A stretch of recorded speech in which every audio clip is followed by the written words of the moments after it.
ওই দেখো দুটো হাতি এখন খাওয়া দাওয়া করছে, ওরা ওদেরকে খেতে দিয়েছে। দুটো হাতি দেখতে পাচ্ছ, দুটো হাতি ওই দূরে রয়েছে ওদের, ওরা এখন ঘরের মধ্যে আছে। খুব দারুণ লাগছে। মোবাইলের চার্জ ছিল না, ওই জন্যে বাঘগুলো আরও প্রাণীগুলো তুলতে পারিনি।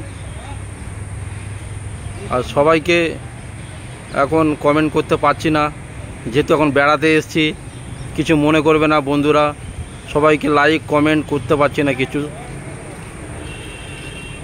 একটু পরে সময় করে সবাইকে করে দেবো, সাপোর্ট করব। রাখছি, টাটা, নমস্কার।